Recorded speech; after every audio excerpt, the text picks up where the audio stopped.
Inter akan lebih banyak mengandalkan serangan balik. Serangan balik ini sangat terlihat seperti ketika kita melawan Cremonese, di mana 3 gol itu berawal dari serangan balik yang cepat.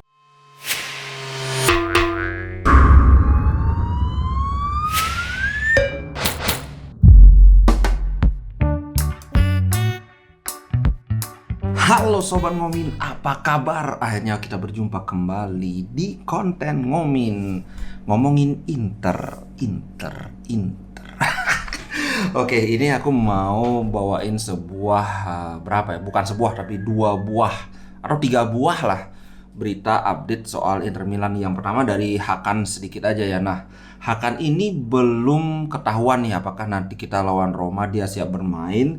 Ini belum ketahuan karena kondisinya masih diperiksa. Ya, intinya mungkin deket-deket akhir September lah baru ketahuan bisa atau tidaknya. Sedangkan Lukaku is very close to 100% fitness. Jadi sudah sangat dekat dengan kondisi 100%. Kemungkinan besar kalau tidak ada perubahan lawan Roma Lukaku sudah bisa main. Tapi nanti akhir September kita tinjau lagi kan. Itu update soal pemain. Nah, kemudian tempo hari aku sempat bilang bahwa lawan Roma Aslani peluang besar untuk bermain dengan absennya Brozovic, yang kalau kemarin Aslani tidak dimainkan karena memang kan posisi dia itu sebagai backupnya Brozo. Nah, kemarin itu yang diganti kan gelandang tengah, jadi oke, masih bisa diterima. Nah, sekarang kalau si Brozonya yang tidak main, terus Aslani juga ternyata tidak dimainkan, wadah, ini berarti ada sentimen ini. Si Inzaghi ada sentimen sama Aslani, tapi enggak sih kayaknya. Karena Inzaghi sendiri yang bilang bahwa dia sangat happy dengan performa yang ditunjukkan Aslani di pre-season. Jadi apalagi sekarang Hakan juga masih ada kemungkinan dia bakalan absen lawan Roma. Jadi ya kalau sampai Aslani tidak main, bukan sekedar main ya, tapi starter. Kalau sampai Aslani tidak jadi starter ini keterlaluan sih. Nanti aku ikutan demo ke ini Appiano Gentile. Oke, itu soal pemain. Nah, yang kemudian soal poin Inter Milan. Kalau kawan-kawan lihat di table, Serie A table, sekarang Inter ada di peringkat ke-7 dengan perolehan 12 poin. Dari 12 poin itu kita 7 pertandingan, 4 kali menang, 3 kali kalah. Ini lumayan buruk. Tapi kalau kawan-kawan lihat, ini ada artikelnya.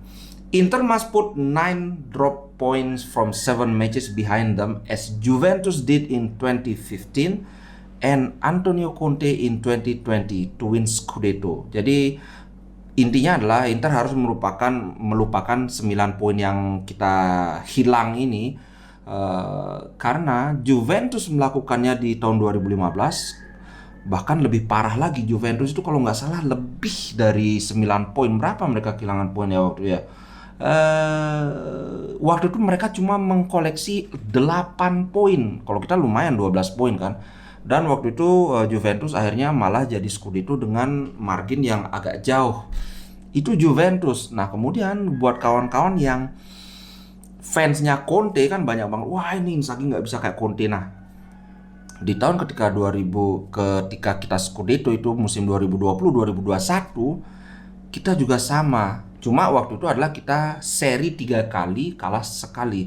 Sama-sama mengumpulkan 12 poin dari 7 pertandingan. Jadi intinya adalah kita masih bisa bangkit. Masih bisa loh ya. Cuma ada beberapa catatan. Oktober ini buat kawan-kawan yang nonton aku live itu kan, aku sudah sempat ini kan jadwal kita bulan Oktober itu berat banget. 1 bulan itu kan ada 4 minggu kan. Di bulan Oktober itu kita ada 8 pertandingan, Pak. Jadi setiap minggu kita main 2 kali.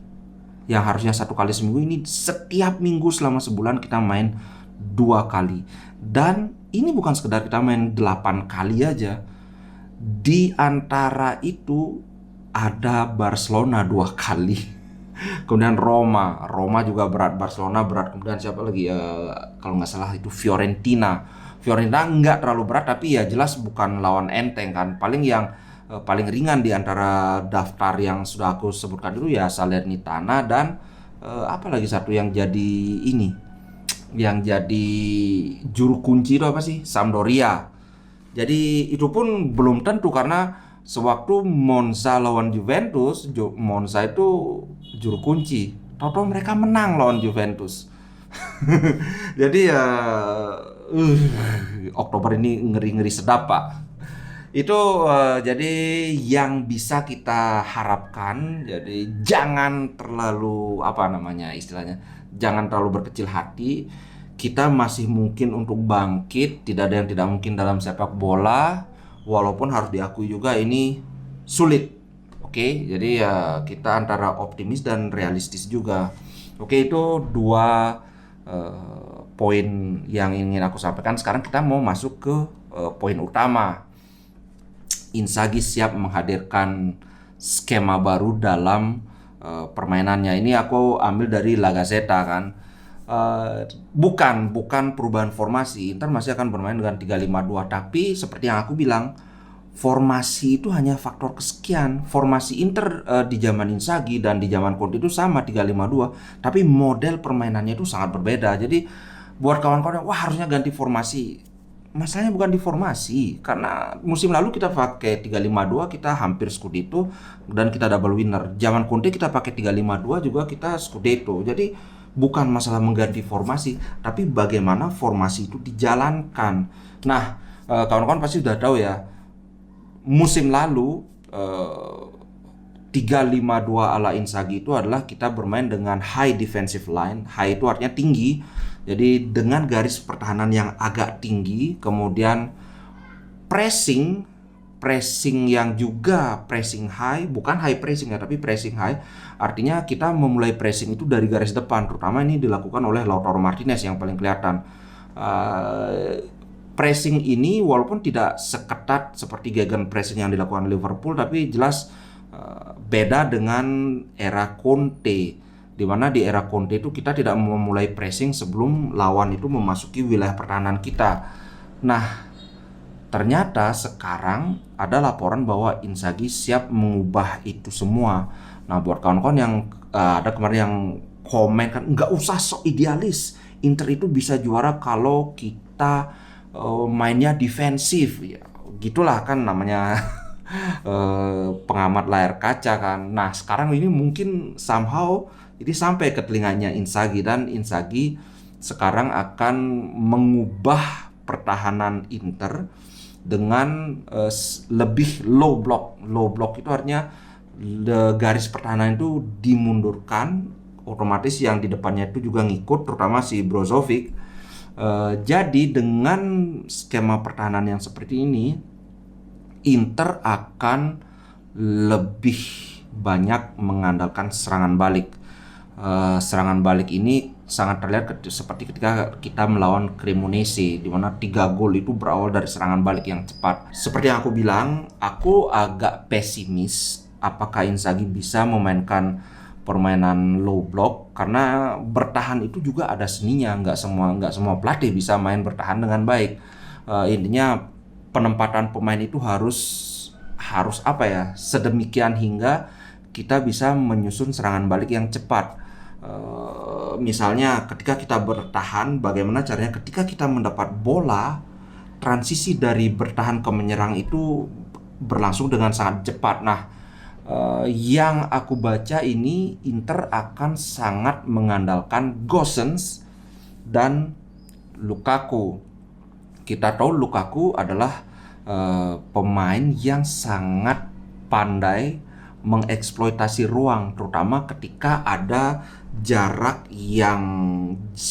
antar lini yang lebar secara vertikal ya. 2, ketika jarak antara garis pertahanan musuh dengan garis gawangnya itu cukup lebar. Nah, Lukaku sangat berbahaya di situasi seperti ini. Selain Lukaku, Gosens pun demikian, karena seperti ketika dia main di Atalanta, memang kesaktiannya Gosens seperti itu. Dia bukan tipe pemain yang dribble bisa zigzag melewati 2-3 pemain, bukan.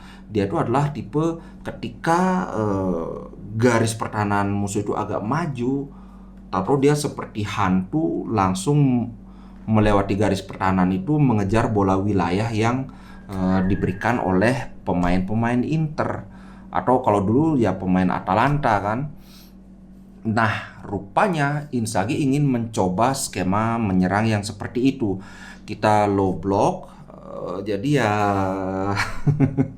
kalau aku sih terus terang kurang suka dengan skema permainan seperti ini. Tapi ya kita lihat aja dulu, siapa tahu dengan seperti ini bisa berhasil kan. Aku sih tetap akan mendukung apapun yang dilakukan. Semoga bisa berhasil buat kawan-kawan yang selama ini ngefans sama Conte. Nah, sekarang mestinya bisa happy karena keinginan kalian akan terpenuhi.